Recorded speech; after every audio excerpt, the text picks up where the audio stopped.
네, 인사드리겠습니다. 이태원 김원수입니다.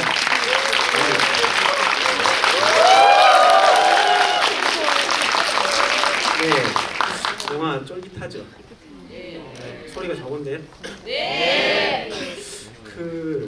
또 이제 또 나만의 공간, 이런 공간 속에 낯선 자가 누군가가 들어온다는 것 자체가 굉장히 좀 불안하고 어떤 공포를 주는 것 같은데요.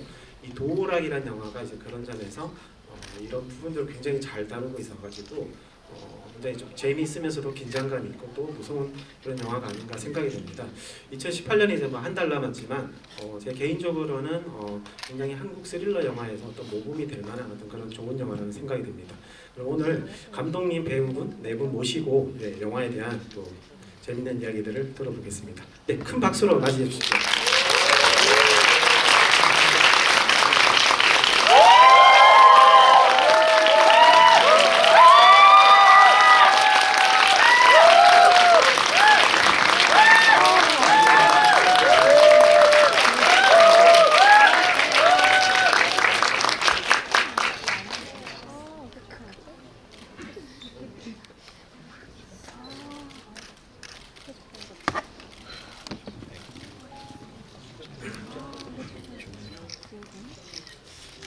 네, 먼저 감독님, 배우분들 간단하게 인사 말씀부터 듣겠습니다. 네, 먼저 배우분부터.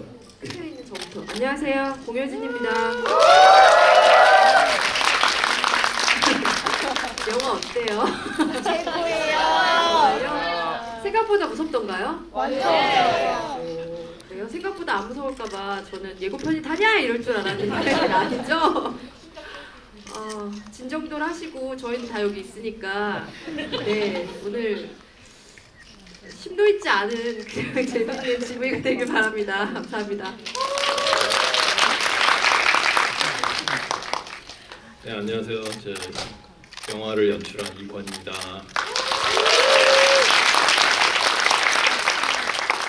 저도 팔로우하고 있습니다. 익스트림 무비. 제가 도마 위에 오르게 생겼네. 아무튼 뭐 즐거운 시간 가져보죠. 안녕하세요. 효주 연기한 김예원입니다. 재밌게 보셨어요? 네. 감사합니다. 네. 좋은 얘기 많이 나눠요. 네, 안녕하세요. 김성우입니다. 영화를 재밌게 보셨다고 여쭤봐야 되는 건지 무섭게 보셨냐고 여쭤봐야 되는 건지 아니면 뭐라고 여쭤봐야 되는지 잘 모르겠는데 뭐 차차 얘기하죠. 뭐 어떻게 되는지는. 예. 시작.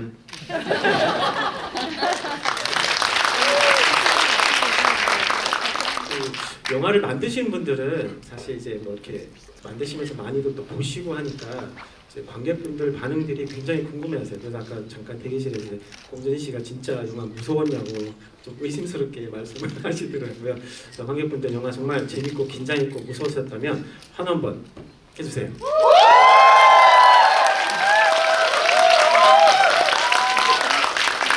네, 오늘 이제 이야기는 제가 일단 먼저 질문을 하나씩 드리고 난 뒤에 관객분들에게 마이크를 넘기도록 하겠습니다. 먼저 이권 감독님에게 질문을 드리도록 하겠습니다.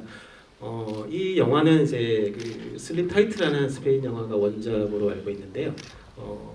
이 영화가 이제 그 원작과의 비교를 했을 때 굉장히 각색이 굉장히 잘 돼 있어요. 영화를 뭐 보신 분들도 아시겠지만 전혀 좀 다른 영화라고 해도 과언이 아닐 정도로 이제 각색을 잘 하시고 하시는데 원작 같은 경우는 그 어떤 범인을 어떤 주인공으로 해서 범인의 시점으로 이야기를 진행되는 반면에 이번 이제 도어락 같은 경우는 여주인공이 어떤 피해자의 어떤 시점에서 이야기가 진행되는 어떤 그런 변화가 있는데요. 이 이야기를 선택하신 이유 그리고 어떤 각색을 하시면서 좀 중요하게 여기셨던 부분이 있다면 어떤 게 있을까요? 제가 사실 뭐 이런 류의 장르를 굉장히 좋아하는 편이고요. 그리고 그 슬립 타이틀 리메이크 판권을 산 회사가 저한테 제안을 했고 영화를 봤을 때 그 중간에 나오는 여기 원작을 보신 분 계신가요? 또 의외로 몇 분 안 계시는구나. 네, 아무튼 그 중간에 지금 보신 영화 비슷한 씬이 있는데 그 씬이 굉장히 흥미로웠었어요. 그래서 뭐 해볼까 했는데 저희 나라하고 사실 원작이 좀 불편합니다. 그 범죄자가 주인공이에요. 그거를 180도 바꿔서 각색을 한 이유는 저희 우리나라 이게 영화라는 게 현실을 반영하지 않을 수가 없잖아요. 근데 그렇게 봤을 때 이제 우리나라를 어떻게 각색을 할까? 뭐가 우리나라 현실과 맞는 이야기일까? 그러면 피해자를 주인공으로 바꾸는 게 나을 것 같다. 그리고 우리나라에 특히 혼자 사는 문화가 굉장히 일상화 돼가고 있고, 그리고 거기서 파생되는 공포의 유형도 변해가는 것 같아요. 그게 혼자 사는 게 좋을 수도 있지만 사실은 결국은 혼자서 모든 걸 다 감당해내야 되는 거거든요. 그런 공포를 맞닥뜨렸을 때, 위협이 왔을 때도 혼자밖에 없는 거죠. 그런 어떤 고립감, 그게 우리나라에 좀 퍼져가고 있는 사회 현상이라는 생각이 들어서 그렇게 각색을 했습니다. 그럼 이제 공효진 씨에게 질문 드리겠습니다.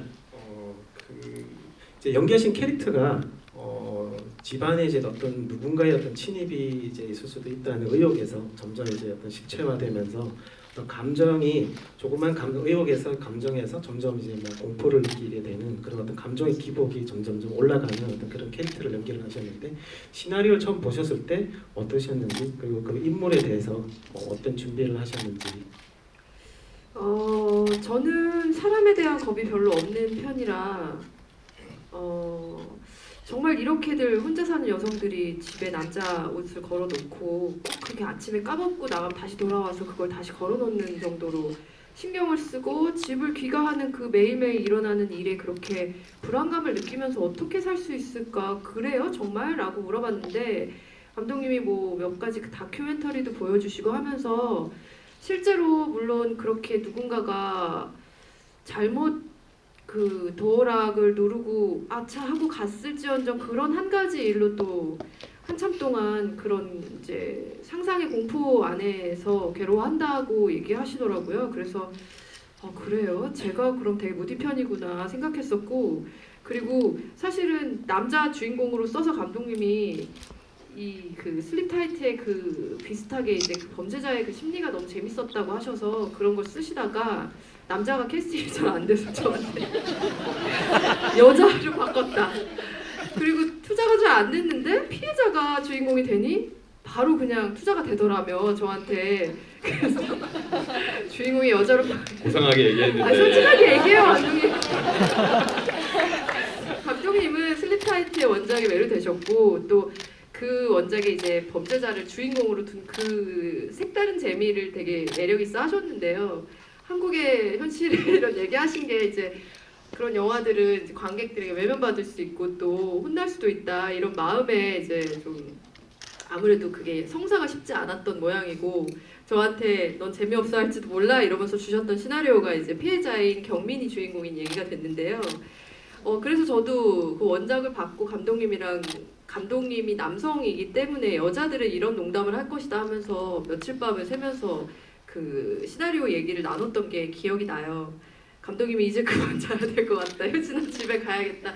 이러시면서 매번 되게 고단하게 집을 나셔서 그 이제 같이 각색하던 곳을 나서셨는데 그때 그 겨울이 딱 지금쯤에 겨울인 것 같기도 하고 그쵸 감독님? 1년 전에? 작년 추석 때쯤. 예? 작년 그렇게 오래됐나요? 추석이어서 기억이 나요. 아무튼 뭐 시나리오 얘기하다가 뭐 이런저런 얘기 감독님 좀 여자들은 이렇게 안 해요. 뭐. 감독님이 효주하고 저하고 떠드는 얘기에 그 바바리맨 얘기를 쓰신 거예요. 너 그때 생각나니? 너무 고등학교 예전 때? 얘기를. 그래서 제가 요즘에 바바리맨 얘기를 무슨 20, 30대가 하냐, 그 고등학생들이나 대학생이 하는 얘기다 이러면서 다 집어치우고 다른 거 얘기하자고 그래서 이러다가 끝나면은 아침에 해가 떠 있고 네, 그렇게 감독님이랑 정말 많은 토론을 하고 그 시나리오에 대해서 얘기했던 게 생각나는데요. 저는 경민이라는 역할을 보면서 그렇게까지 공감하지 못했어요. 사실은 저는 사람보다 귀신이 더 무서운 사람이라 사람은 딱 만나면 무슨 일이세요? 이렇게 얘기 나누면서 조금 설득할 수 있지 않을까 하는 그런 자신이 있었는데요. 관객을 설득하는 게 더 어렵더라고요. 근데 영화에서 얘기하는 그 경민이 겪는 어떤 그런 감독이 말씀하신 그런 고립이나 뭔가 제가 그 경민이란 성격의 그 아주 외향적이지 않은 그 성격의 그 여자가 겪는 그런 찜찜한 일들 어떻게 보면 영화에서는 완벽하게 표현이 되지 않았지만 사실 이 여자는 뭐랄까 약간 어떤 그런 경계심을 떠나서 살짝 저는 예민한 사람이라고 생각을 했었어요.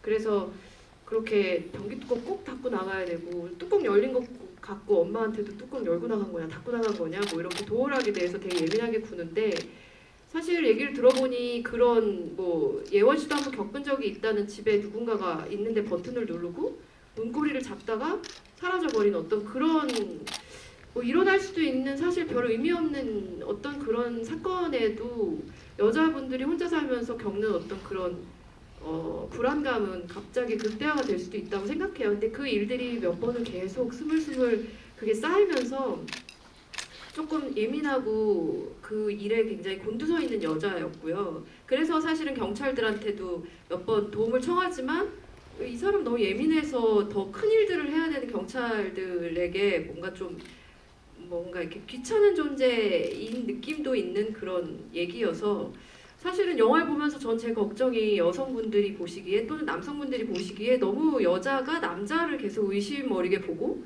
영화에서 비춰진 그 남자들이 저를 보는 눈빛이 뭔가 다 잠재적 어떤 그 용의자일 수도 있다라는 그런 표현들은 사실은 영화에서 그 경민의 상황을 조금 더 빠르게 전달시키기 위해서 조금 더 그렇게 표현된 부분이 있어요. 그래서 이 영화를 보신 남자분들이 그거에 불편하지 않으시길 그런 부분은 조금 더 경민의 상황을 좀 짧은 시간에 극대화시키기 위함이었으니까요.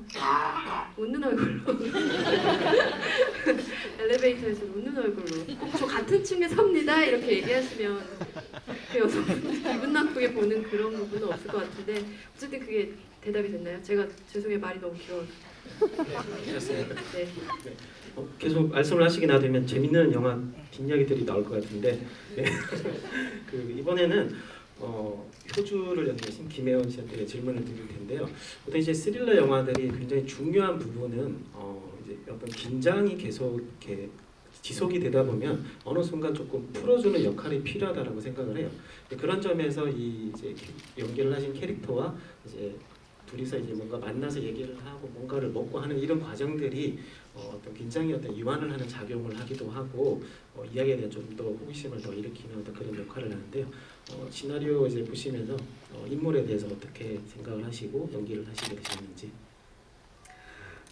저는 사실 맨 처음에 시나리오를 봤을 때 이 캐릭터들 중에 가장 현존하지 않을 법한 캐릭터이지 않을까 그 생각을 했었거든요. 왜냐면 누가 그렇게 친구를 위해서, 친구가 아니지만 어떤 다른 타인을 위해서 범인을 쫓기 위해 그렇게 나서줄 수 있는 사람이 쉽게 있지는 않잖아요. 그래서 얘는 왜 이렇게 할 수 있었을까를 생각해 봤을 때 외부적으로 봤을 때는 효주가 경민이를 이끌고 이런 용기를 북돋아주고 손을 직접 잡고 이끌지만 마음으로는 효주가 경민이를 의지하고 소중하게 생각하는 마음이 정말 클 수 있겠구나 이런 생각을 해봤을 때는 그러면 현존할 수 있는 그런 캐릭터일 수 있겠다 라고 생각을 해서 경민과의 그런 친밀감이나 이런 것들이 좀 잘 보여줬으면 좋겠다 그런 생각을 했어요. 근데 제가 처음에 시나리오 받았을 때는 그 효주가 담배를 피는 씬도 있지 않았었나요? 그렇죠? 네. 있었어요. 그게 이제 지금 그려진 효주보다 제가 처음에 봤을 때는 훨씬 더 거칠고 본래 자기 가진 성향이 세고 그러니까 그런 면이 더 부각이 되는 인물이었던 것 같은데 그게 내가 세서 그렇게 이끌 수 있는 그냥 더 능동적인 그냥 그런 면보다는 경민에 대한 마음이 더 커서 이걸 이끌 수 있는 그런 이유를 더 찾으려고 했던 것 같고 그리고 어느 정도 좀 긴장을 풀어줄 수 있는 그런 역할을 해야 되니까 그 톤에 대해서도 좀 어떤 게 적당할지를 왜 이게 스릴러 장르이기 때문에 전체적인 흐름에 너무 튀면 또 안 될 것 같고 그렇다고 해서 제가 또 긴장을 이완시켜야 되는 그런 몫은 분명하고 하니까 그 몫을 지키려는 그 양쪽 사이에서 좀 적당한 어떤 톤이 있을까 그거를 좀 많이 생각했던 것 같아요. 근데 어땠는지 모르겠어요. 어떠셨나요? 소리가 너무 작은데 너무 작으신데요, 여러분? 저 정말 열심히 했거든요. 잘 전달이 됐으면 큰 박수.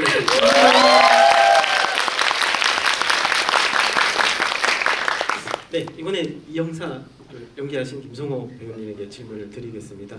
저는 오리지널을 보고 물론 이제 그 많은 부분에서 이제 각색이 되다 보니까 영화를 보면서 뭔가 조금 그 어떤 극 중에 이 영사의 성격이 그래서 그런지는 모르겠지만 뭔가 좀 이렇게 의심이 가는 그런 좀 인물의 느낌이 좀 있었습니다. 그거는 제 외모 때문에 그런 거예요. 아, 그리고 제 전작들 때문에 그런 거예요. 뭐 어쩔 수 없죠. 뭐. 그래서 이제 시나리오를 이제 통해 가지고 이제 연기를 하시는 캐릭터를 보시면서 이제 어떤 생각을 하셨는지 저는 일단 그런 영화를 보면서 이제 그런 느낌을 받긴 했는데 지금 말씀하신 그런 부분에서 그런 건 아니고요. 조금 어떤 그 인물이 좀 뛰어드는 어떤 타이밍이나 이런 부분에서 조금 뭔가가 연관성이 있나라는 생각이 조금 여기 들긴 했는데 그런 것들이 조금 스릴러 영화를 보는데 어떤 좀 또 재미가 아닌가라는 생각을 했습니다. 저만 그렇게 생각했나요? 진짜요? 네. 그렇네요. 그러니까 의심하신 분 없으시죠? 없으시대잖아요. 평소에 너무 의심이 많아서 그 영화상에서 이 형사는 형사잖아요. 예, 사실 형사인데 뭐 영화상에서 어떤 형사라는 캐릭터가 굉장히 무능력하게 많이 그려진다라고 많이들 말씀하시잖아요. 이게 이제 한국 영화를 보면은 형사들은 왜 한 발 늦게 이렇게 무능력하게 그려지는데 그게 이제 영화잖아요. 우리는 영화 2시간짜리 영화를 만들어야 되잖아요. 근데 형사가 그 사건을 해결해 버리면 이게 한 30분 1시간에 끝나고 집에 가야 돼요. 예. 이 어떤 이야기를 만듦에 있어서 어떤 그런 부분들이 중복되는 부분이 많이 있지 않나라고 저는 개인적으로 한 영화라는 장르 때문에 그렇지 않나라는 생각이 들어요. 네. 그리고 이 형사는 굉장히 자기 일을 열심히 하는 사람이에요. 사실 형사 입장에서 보면 일의 어떤 사건의 경도를 따지다 보면 살인 사건과 아니면 도or하게 뭐 이상하다, 누가 자꾸 누른다. 이 두 가지 사건이 있으면은 이 형사라면은 분명히 살인 사건을 먼저 비중을 두고 그 사건에 대해서 더 조사를 했을 것 같고 그리고 형사라는 직업이 사실은 누구도 믿어서는 안 될 것 같고 항상 의심을 해야 되는 건 것 같아요. 자기 일이니까 맞잖아요. 그 요새 또 뭐 양쪽 얘기가 있으면 이쪽 얘기만 들어봤을 때는 이쪽으로 싹 이게 맞는 것 같아. 근데 갑자기 이 사람이 이 얘기를 해요. 이거 아니네. 이게 맞는 것 같네. 이렇게 가잖아요. 근데 형사들은 전문가들이기 때문에 그 중심에 딱 서서 의심을 해야 될 필요가 있다라고 생각을 해서 이 형사는 그냥 정말로 열심히 형사 일을 한 사람이다. 질문이 뭐였죠? 네, 답변을 하신 걸 들으니까 영화를 우리가 끝까지 재밌게 볼 수 있었던 것은 이 형사의 역할이 가장 큰 것 같습니다. 네, 큰 박수 한번 부탁드립니다. 자 이제 관객분들에게 질문을 네, 이쪽부터 먼저 질문을. 네, 영화 잘 봤습니다. 제가 궁금한 것은 요즘 공효진 배우님께서 특히나 이 영화의 홍보에 많이 힘쓰시는 모습이 보이는데요. 특히나 홈쇼핑에 출연하셨다는 소식을 뒤늦게 알게 돼가지고 참 인상 깊었는데 그게 홈쇼핑 어떻게 출연하신 계기랑 이제 촬영 후 소감 간단하게 궁금합니다.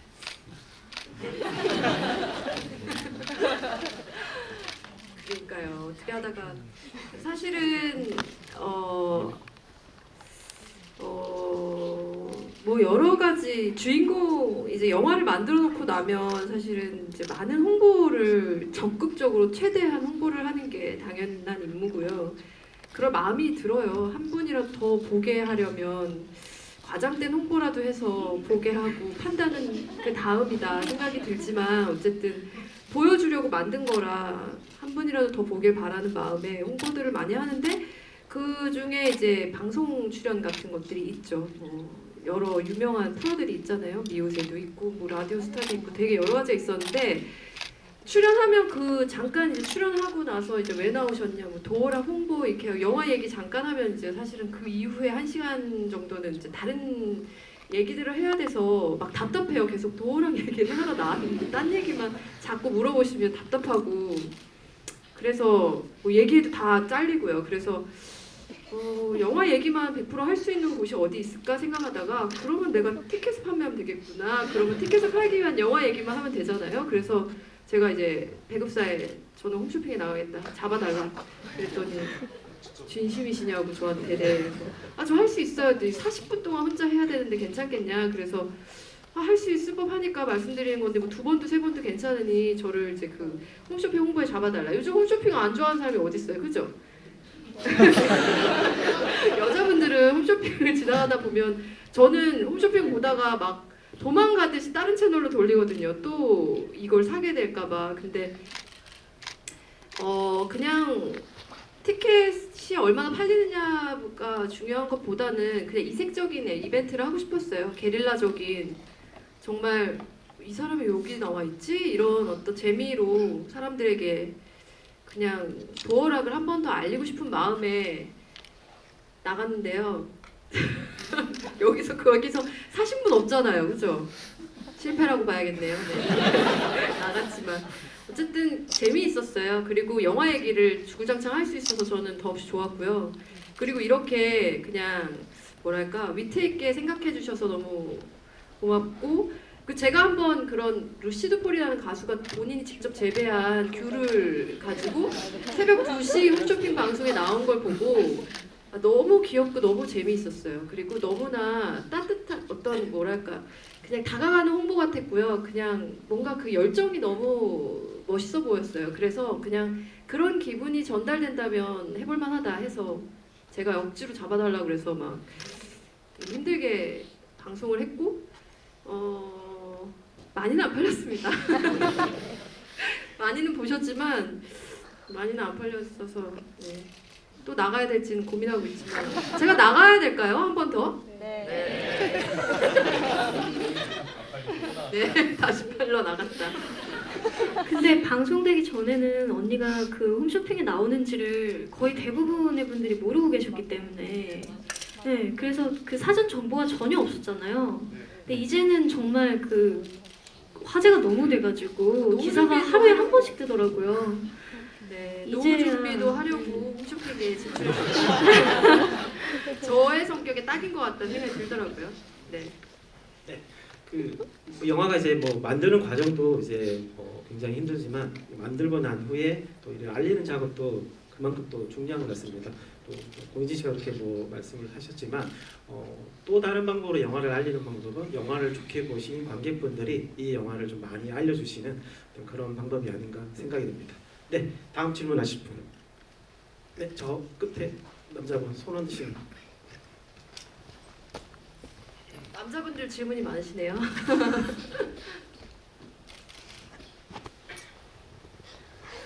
예, 우선 영화 잘 봤고요. 저 감독님께 궁금한 게 있는데 이 영화가 처음부터 계속 이게 좀 일상적인 공간에서 사건이 벌어지다가 결정적인 순간에 뭔가 너무 영화적인 공간으로 갔더라고요. 이게 외딴 호텔에서 도끼를 들고 특히 이제 경민이가 이제 잠옷 입고 도끼 들고 있을 때는 와 영화다 이러면서 봤는데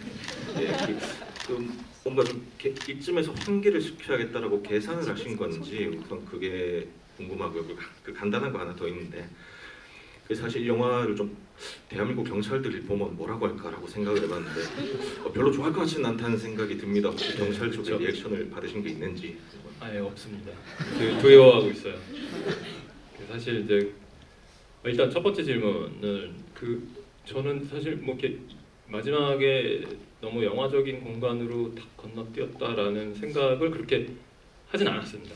사실 저의 계산은 그 주인공이 이제 영화마다 지금 되게 원룸 위주로 이제 진행이 되잖아요.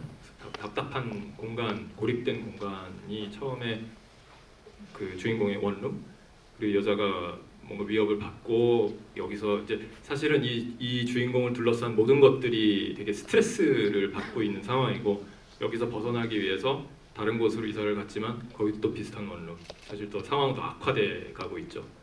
그리고 나서 맨 마지막에 그러니까 주인공은 계속 어딘가 이곳을 탈출하고자 하는데 사실 계속 반복이 되고 있어요. 탈출을 못하고 맨 마지막에 이제 좀 영화적일 수는 있지만 결국은 눈을 딱 떴을 때 또 원룸, 그리고 탈출해서 나가는데 복도, 계속 비슷한 공간을 맴돌고 있는 설정으로, 그래서 이렇게 빙글빙글 이제 그 계단을 내려가서 또 다시 갇혀 있는 공간, 그리고 맨 마지막에 이제 장롱으로 간 거가 조금 이제 그건 사실은 영화적인 장치가 맞죠. 그걸 극대화시키기 위해서 그렇게 밀폐된 공간으로 두 사람을 밀어 넣은 겁니다.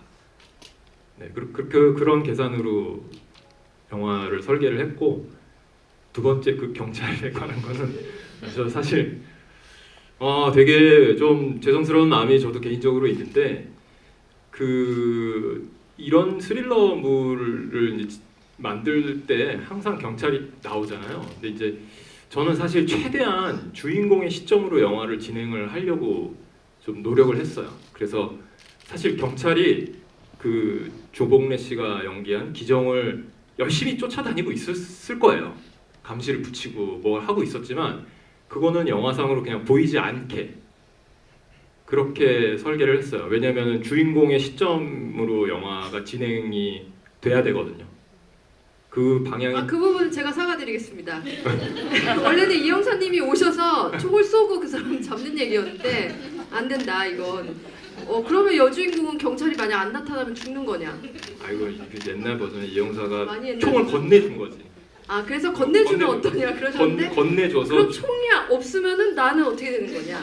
그러면 여자 관객들이 보고 나갈 때 경찰과 총이 없으면 난 여기서 죽는 목숨이었네 하는 게 주인공의 어떤 이 엔딩에는 좀 너무 이제 자립적이지 못한 모습일 거라고 생각해서 감독님을 하고 얘기를 많이 했었어요. 그러니까 결과적으로는 이제 스스로 해쳐서 스스로 이겨내야 된다라는 결과로 갔죠. 어떤 경찰에 의존해서 뭐 이런다기보다는. 공격하면 저한테 그냥 그거를 떠넘기시면 돼요, 감독님. 고은지 씨가 자기가 죽였다고 했다고. 그렇게 안 하면은 캐스팅 안 하겠다, 안 할 거라고. 네, 다음 질문 받겠습니다. 네, 여기 여자 돌아보시죠.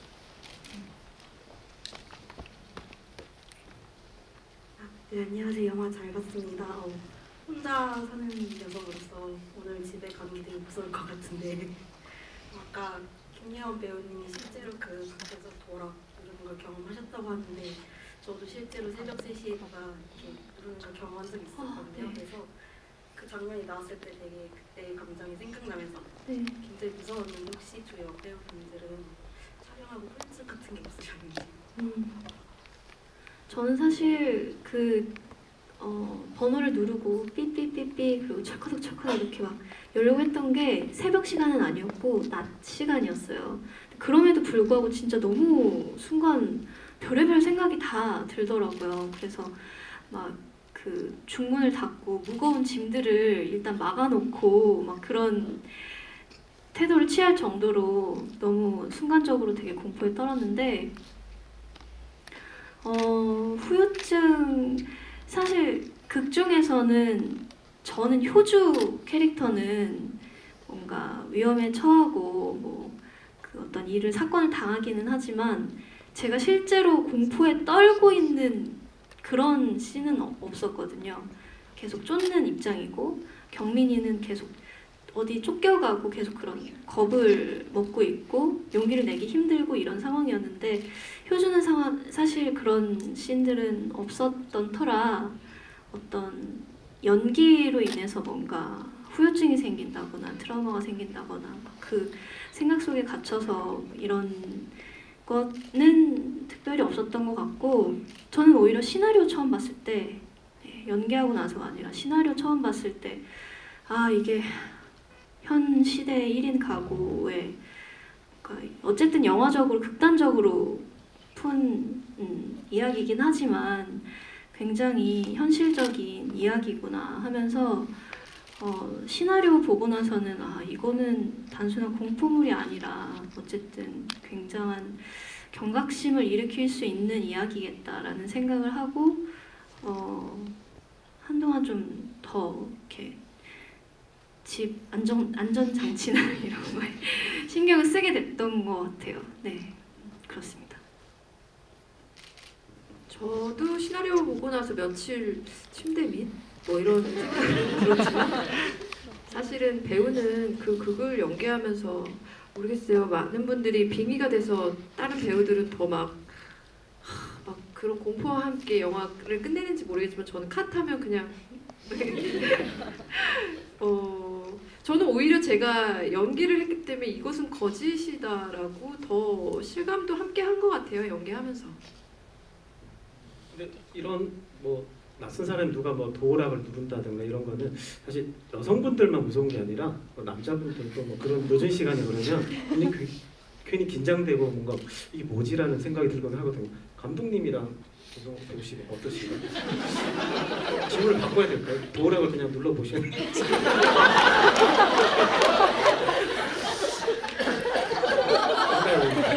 이 약간 좀 비슷한 얘기를 할게요. 제가 이게 비슷한 얘기가 뭐냐면 눌러본 적은 있어요. 일단은 그 무슨 검색해 보시면 나올 거예요. 그 사연에 대해서는 그건 있고 무서울 때가 있어요. 이게 좀 야한 얘기인데 그 괜찮잖아 우리끼리 얘기하는데 괜찮잖아요. 집중하잖아요. 집중하잖아요. 그 우리 지금 색 씨랑 연애할 때 저희가 연애할 때 그 자동차 안에서 이렇게 있는 시간이 있잖아요. 뭐 얘기도 하고 커피도 마시고 뭐 이렇게 헤어지기 전에 서로 차에서 있다가 헤어지기 싫어서 5분만 더 있다 가자 뭐 이런 시간들이 있잖아요. 근데 그러다가 본의 아니게 이렇게 뭐 우리는 남자친구 여자친구니까 또 성인이고 그러니까 또 뽀뽀 같은 거 할 수 있잖아요. 차에서 뽀뽀를 하는데 누가 우리 차를 저기서 보고 있는 거예요. 근데 따지고 보면 우리가 잘못한 건 없잖아요. 근데 뭐 우리가 잘못한 것처럼 갑자기 얼음이 돼가지고 저 사람이 아까부터 계속 보고 있으니까 그 사람도 잘못한 것도 없어요. 사실 가다가 그냥 차에서 저 차에서 뭐 사람이 있는 것 같네? 그리고 쳐다본 것 뿐인데 왠지 잘못한 것처럼 얼음이 되더라고요. 가만히 있어 이렇게 쳐다보지도 못하고 그냥 서로 안고 이렇게 뽀뽀하면서 여기만 계속 의식하고 가만히 있었어요. 이렇게. 이게 비슷한 약간 좀 그러니까 이게 도어락을 눌렀을 때 뭐 일단 이렇게 마무리하죠. 그런 비슷한 건데 저는 개인적으로 있습니다. 혼자 오래 살았는데 새벽 3시쯤인가 이렇게 헛들었을 수도 있었던 것 같고 누군가가 문을 두드려서 그 경미인이 했던 것 같이 스탠드에 불을 끄고 아무도 없는 척하는 게 그게 본능적으로 그렇게 되더라고요. 이상하게 불을 끄게 되더라고요. 그래서 이렇게 뭐 내시경 그걸로 이렇게 쳐다보고 그거를 바라봤던 기억이 나는데 그날 근데 그 굉장히 큰 악몽을 꿨었어요. 새벽 3시였고 그 여기 뭐 익모분들이시니까 아시는 분들 아시겠지만 그 에밀리의 갑자기 생각나. 그 퇴마하는 영화 있어요. 거기 보면 3시에 항상 악령이 나타나는 그런 내용이 있거든요. 에밀리 로즈의 뭔데 아무튼 이제 이렇게 새벽 3시였는데 그날 그리고 아무 일도 없고 꿈을 꾸고 악몽을 꿔서 그 도락을 제가 걸쇠를 해놓고 잤는데 이제 저는 이제 꿈인지 몰랐던 거죠. 근데 또 그 누가 똑똑똑하면서 그거를 열고 검정색 물체가 일본 공포 영화에 나올 법한 그런 게 문틈으로 이렇게 싹 들어오는 거를 보면서 깼던 기억이 그 꿈이 아직도 너무나 강렬하게 한 10년 전 얘기인데 아무튼 뭐 그랬던 기억이 있어서 좀 시나리오 쓰는데 조금 도움이 된 것 같습니다. 네, 다음 질문 받겠습니다. 네, 이쪽에 여성분. 네.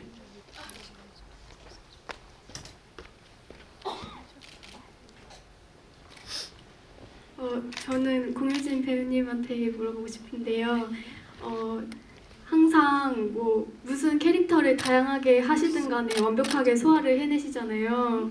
제가 배우님이 제 롤모델이시라서 항상 이런 자리가 생기면 여쭤보고 싶은 게 있었는데 어떻게 이런 캐릭터를 무슨 다양한 캐릭터를 생기면 그런 캐릭터를 어떻게 소화를 해내시는지 또 이 경민 캐릭터도 약간 무서운 캐릭터를 잘 못하신다고 그랬었는데 그걸 어떻게 극복하셨는지 궁금합니다. 왜 나가? 사실 얘기해야지.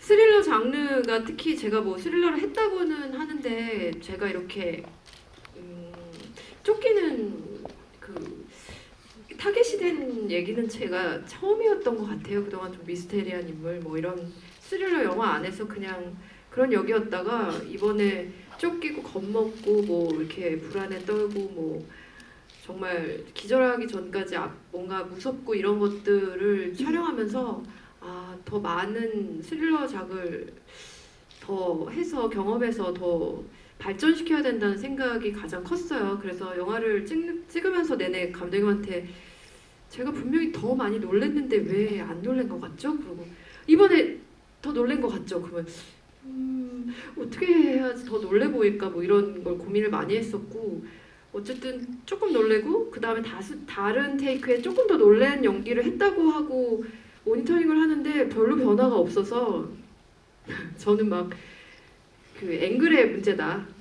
왜 이렇게 밑에서 잡냐? 위에서 잡아야 놀래 보이지 않냐? 내지는 조명의 문제다. 왜 눈을 안 살려주냐? 저는 눈이 진짜 이렇게 튀어나오도록 떴는데 왜 그렇게 안 보이냐? 뭐 이러면서 왜 나를 도와주지 못하느냐? 막 이렇게 스태프들을 좀 탓한 적도 있었고 했는데 저한테 짜증을 참 많이 냈어요. 왜 저는 최고의 연기를 하고 있는데 왜 그걸 못 찍어내 주시냐며 그래서 막 좀 답답해했어요. 근데 그거는 사실은 감독한테 그런 투정이 그냥 제가 민망해서 모니터 앞에서 한 거였지만 저 자신에게 답답함을 꽤 많이 느꼈고요. 영화를 찍으면서 장르를 경험하는 건 어떤 새로운 장르들을 경험하는 건 분명히 배우에게 도전인 것 같아요. 많이 해본 사람이 더 잘할 수 있고 제가 물론 공불리라 뭐 로맨틱 코미디계에서 최강처럼 생각하지만 죄송합니다. 그렇지만 제가 제일 잘할 수 있는 장르라고 생각하는데 스릴러를 해보니까 너무 많이 작아졌고 특히 그 다음 뺑반이라는 작품은 또 액션이라 더 심하게 작아졌어요. 그래서 아직도 갈 길이 한참 남았고 배울 게 많구나 하는 생각을 하면서 마음을 다잡긴 했지만 답답함이 앞서서 감독한테 짜증을 좀 냈어요. 근데 글쎄요, 저는 이번에 경민이란 캐릭터는 그냥 뻔한 상업 스릴러 영화 안에서의 그 주인공하고는 조금 다른 리액션들을 하려고 아주 큰 포부를 안고 시작은 했지만 또 그 편안하게 볼 수 있는 상업적 스릴러 안에서 해줘야만 하는 그런 상업적인 연기들이 있긴 하더라고요. 그래서 뭐랄까, 전 사실 그 강승혜를 보러 들어갔다가 문이 닫힐 때 놀래서 욕을 했었어요. 씨발 이러면서 놀랐는데 감독님이 그거 안 된대요. 아니, 사실 잘 들으셨으면 들립니다. 살려주셨잖아요, 아니, 감독님. 약간 들려 그게. 약간 레벨을 좀 낮췄. 씨발을 들으신 분. 좀 있으시네요. 아니 그게 이제 뭐 요즘에 뭐 감독들도 감독 맘대로 할 수 있는 게 아니에요. 사실 영화를 블라인드 시사라는 것도 있고 뭐 투자 배급사에서 의견도 많이 주고 이렇기 때문에 이게 진짜 만장일치로 만장일치라네요. 그거를 그래서 제가 그래도 이건 공배우가 이거를 정말 하고 싶어했다. 왜 스릴러 영화에 나오는 남자 배우들은 조연이고 주연이고 툭하면 쌍욕을 달고 다니는데 왜 여자도 이런 욕 할 수 있다. 지금 은행에서도 잘렸고 뭐 더 이상 잘 보여야 될 사람도 없는데 아니 그걸 떠나서 너무 놀랬을 때는 정말 욕이 나오도록 화가 나면서 깜짝 놀란 게 너무 화가 날 때가 있잖아요. 그래서 그렇게 했는데 들린다고 하신 분들이 꽤 있으셨어요. 네 있으신 분들은 맞아요. 지금 살아 있습니다. 네. 약간 살아 있습니다. 네. 데시벨이 약간 좀 낮아졌는데 네. 그렇게 조금 그냥 한국 영화 안에서 여주인공이 벌벌 떨면서 또는 어디서 나오는 용기일지 모르겠지만 그렇게 문을 열고 혼자 들어가는 그런 부분들에서 조금 진짜 현실에서 나라면 나는 못 들어가고 계속 전화를 걸고 효주랑 통화가 연결되면 들어가야지 하면서 좀 간을 봤을 텐데 그렇지 않고 서슴없이 문을 열고 들어가고 저희 집과 똑같은 도어락 1784가 눌리는데도 들어가잖아요. 저 같으면 안 들어갈 것 같아요. 그게 눌렸다는 건 이 집과 연관이 있다는 거고 여기에 위험이 도사리고 있다는 걸 알면서 들어가지 못했을 것 같거든요. 근데 스릴러의 또 어떤 네, 제가 잠깐만 뭐 공효진 씨를 뭐 변호까지는 아니지만 근데 그게 사실은 연기하기가 더더욱 어려운 게 뭐냐면 저희 영화가 범인이 안 나오잖아요. 그러니까 범인이 만약에 초반에 깠으면 범인을 맞닥뜨렸으면 실도 공포스러운 연기를 하기가 수월하죠. 하지만 등장하지 않아요. 그러니까 범인의 존재가 어디 있는지도 모르는 상태이기 때문에 항상 연기할 때 상대가 없는 거예요. 그러니까 뭔가 항상 변호가 되지 않아요. 그러니까 이런 거죠. 핸드폰을 보고 놀래야 되고 막 겁을 먹어야 되는데 핸드폰은 그린 스크린으로 돼 있습니다. 촬영할 때 이거 다 CG예요. 핸드폰 화면은 그러니까 그런 거가 연기자한테 더 어려운 거 아닌가? 어렵긴 하지만 헐리우드에서는 파다하니까 그거 변호가 되지 않고요. 그냥 제가 생각할 때 제가 좀 담담한 성향인 것 같아요. 놀래도 뭐 이렇게 뭔가 이렇게 막 이런 것들을 잘 못하고 스릴러 초보자라서 그랬던 것 같습니다. 그래서 그냥 보통 사람들이 이렇게 꼭 깍깍 소리를 지르지는 않을 거다. 아마 아무 소리도 나오지 못하게끔 놀랄 때도 있을 거예요 하면서 뭐 어쨌든 경미를 조금 더 현실적으로 진짜로 나 같으면 그렇게 놀랄까? 이런 생각을 참 많이 했었어요. 그렇지만 아까 질문의 초점은 어쨌든 어떤 배역을 맡았을 때 어떻게 시작하느냐 뭐 이런 것들이었는데 그냥 제가 지금 하지 않아 봤던 무언가를 계속 표현해보려고 노력하고 그 했던 것을 피해가려고 노력하면서 새로운 것을 만들려고 하는 게 아닌가. 네. 감사합니다. 네, 감사합니다.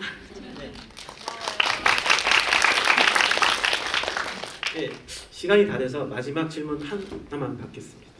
네, 저기 여성분 중간에.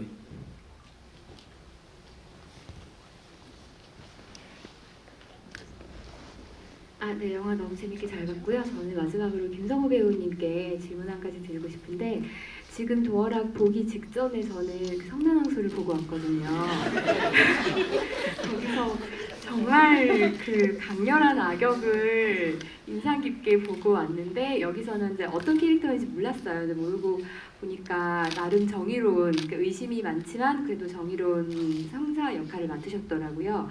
그래서 그 굉장히 대조되는 캐릭터를 보면서 이렇게 캐스팅을 받는 입장이시겠지만 정말로 배우님이 원하는 캐스팅은 어떤 방향인 건지 궁금하고요. 그리고 사실 어떤 역할을 연기하실 때 가장 재미있으신지 여쭤보고 싶습니다.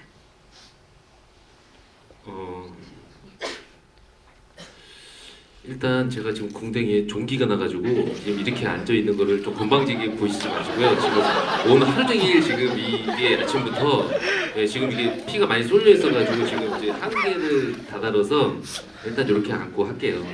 혹시나 오해하실 분들이 계실 것 같아서 아까부터 제가 계속 이러고 있었죠. 이러고 있다가 혼자 이러고 있다가 내가 얘기를 안 했어요 계속. 근데 지금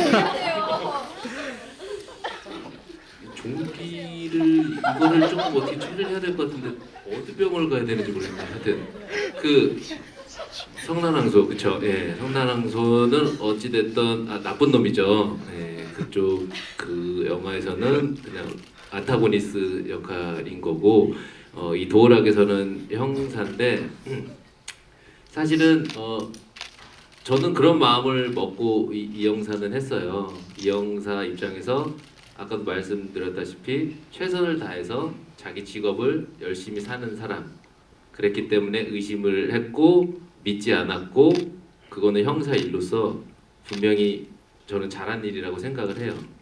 근데 그렇게 일을 했던 사람이 자기가 처음부터 믿어줬다면 아니면 그 이야기를 조금 더 관심 있게 받아들여 줬다면 이 영화의 결말처럼 아니면 중간에 벌어지는 사건들을 예방할 수 있었을 텐데 그러지 못했구나. 나는 나 나름대로 형사 일을 열심히 하고 있는데 내가 잘못 생각하고 있는 걸 수도 있겠다 라는 감정이 영화 중반 종반 어느 때부턴가는 그래서 저는 그렇게 굉장히 경민이라는 사람한테 미안한 감정을 갖고 했어요. 마지막에는 열심히 형사로서 살아온 내 인생이 잘 살고 있었다라고 생각을 했는데 결국 이게 다가 아니구나. 사람들 사는 게 내가 오히려 조금만 더 관심 보였다면 이 일들이 벌어지지 않았을 텐데 저는 이제 그런 마음을 갖고 했고요. 그리고 전 또 오늘 영화를 처음 봤는데 영화 보면서 그런 생각이 들더라고요. 그냥 관심 조금만 더 관심을 가지면 좋지 않을까 주변 사람들한테. 그러면 뭐 혼자 사시는 분들 많으신데 빨리 결혼하셔서 좀 같이 사시고 더불어 살고 하면 그 집값도 많이 올랐잖아요. 그러면 집이 같이 살면 남는 집들이 많잖아요. 혼자 살기 때문에 집들이 비싼 거예요. 뭐 이제 그런 우리가 이제 대단한 메시지도 갖고 있는 도어락이 어떤 집값을 안정시킬 수 있는 이제 그런 거죠. 더불어서 친구들도 많이 사귀고 많이 만나고 관심 가져주고 난 이런 뜻으로 받아들였어요. 저희 도어락 영화를 저는 오늘 저도 처음 봤거든요. 예, 그렇게 받아들여 주셨으면 좋겠고요. 다 됐죠 이제 질문. 네. 뭐가 있었죠 또?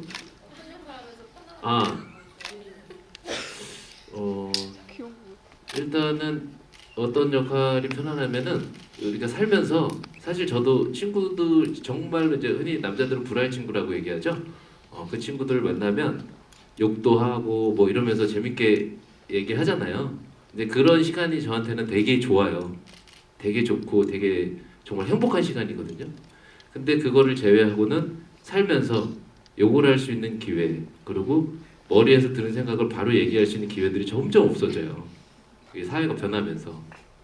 네? 그랬기 때문에 영화를 빌어서 욕을 좀 하고 이런 또 개인적인 스트레스를 조금 풀 수 있는 게 또 좋지 않나. 뭐 그냥 막 드는 생각 얘기하는 거예요. 그러니까 별로 이렇게 중요하게 듣지 말아요. 그냥.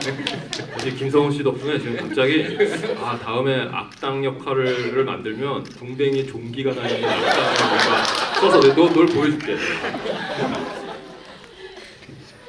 네, 좀 웃긴 가운데 뭔가 굉장히 설득력 있는 말씀을 해주셨습니다.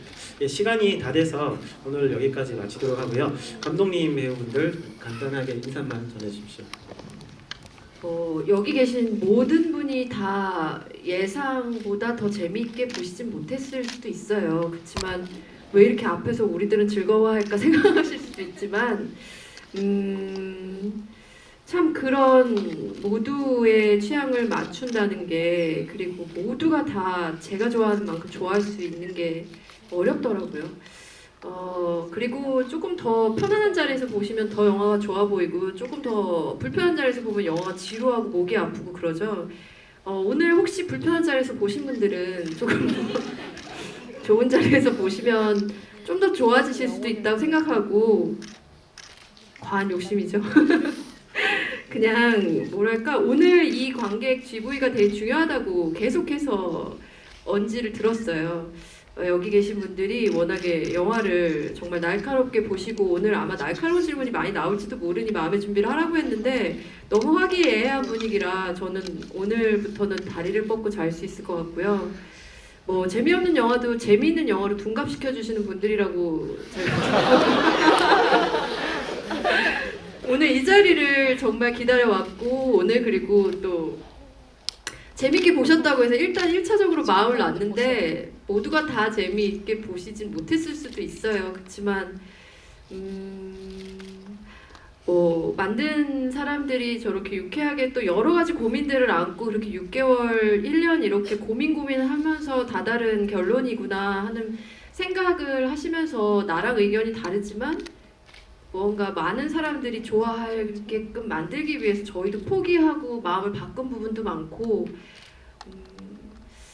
어쨌든 다수가 좋아할 영화를 만들기 위해 노력을 많이 했고요. 그리고 남성분들은 어쩌면 왜 이렇게 남성들이 다 저렇게 의심스러운 저런 얼굴을 하지 불편하실 수도 있었을 것 같고 또 이제 영화 오늘 언론 시사회를 하고 나니 마지막에 경민이 범인과 대치하는 부분이 너무 너무 힘든데 길더라는 분들도 계셨어요. 사실은 더 훨씬 긴 얘기였어서 저는 아니 이렇게 짧을 수가 했었는데 그런 부분들에서 감독님과 아주 많은 얘기를 나눠서 그리고 그냥 현실적으로 저 그냥 평범한 여자가 어떤 저 멀쩡한 남자에게서 살아나가기 위한 어떤 처절한 몸부림이었고 아주 운이 좋게 살아나왔고 그 이후에도 트라우마 때문에 침대를 못 쓸 수도 있지만 어쨌든 저 여자는 또 똑같이 더 굳은 마음으로 살아가겠구나 하는 마음으로 경민을 이해해 주시길 바라고 또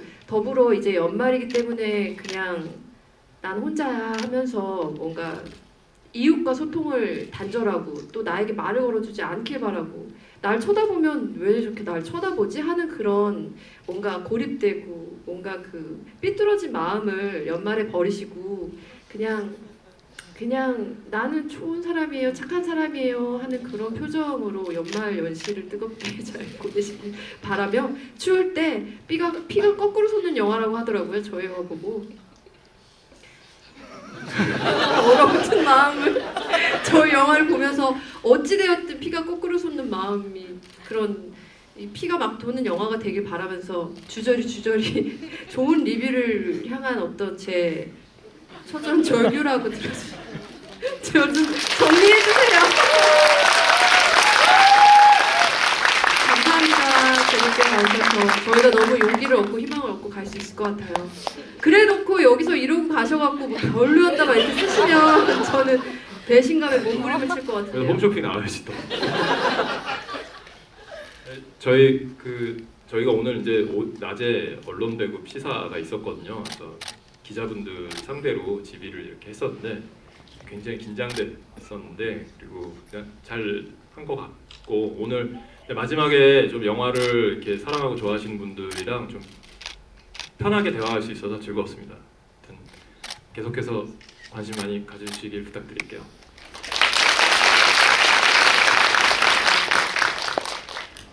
저는 사실 이 자리가 도어락 행사를 하면서 가장 떨리는 자리인 것 같아요. 뭐 기자분들을 만날 때도 그렇고 근데 저는 사실 영화를 보려고 선택을 할 때 어떤 실관람 평이나 어떤 이런 뭐 포스트나 이런 것들을 많이 참고를 해서 영향을 받아서 영화를 보는 편이거든요. 그리고 정말 그 아주 적나라한 평들을 보려고 하는 편인데 아까 효진 언니가 말씀하신 대로 부탁드려요. 정말 더 많은 분들이 여러분들의 어떤 평가나 글을 보고서 더 많은 관심을 갖게 되는 그런 영화가 됐으면 좋겠고 오늘 그리고 제가 이렇게 관객과의 대화 GV를 하는 게요 처음이에요. 처음 해봤어요. 처음 연기를 시작한 것도 영화였고 연기를 하는 지금 한 11년 넘어가는데 이렇게 처음으로 여러분들과 얘기를 해볼 수 있어서 정말 영화를 진정으로 사랑하시는 여러분들과 얘기를 해볼 수 있어서 너무 의미 있는 시간이었고, 네, 앞으로도 조금 마음에 남을 수 있는, 더 생각을 많이 해볼 수 있는 그런 영화가 됐으면 좋겠습니다. 네, 감사합니다.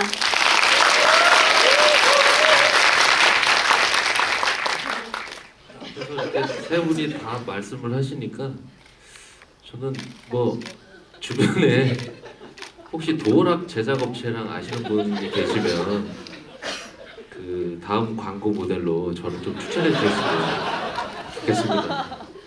뭐 다 좋게 말씀해 주셔서 저는 제 부탁은 그거예요. 웃지만 마시고요. 진심으로 얘기하는 거예요. 지금. 네. 없나요 혹시? 저희 오늘 이렇게 좀 많이 웃으셨잖아요. 네, 즐거운 마음으로 가셨으면 좋을 것 같아요. 영화 아무리 재밌게 봐도 안 즐겁잖아요. 그럼 집에 가면 딴소리 하는 거예요. 영화 재미없게 혹시나 보셨더라도 즐거운 마음으로 집에 가정에 돌아가시기를 바라면서 오늘 너무 저희와 함께 해주셔서 감사합니다.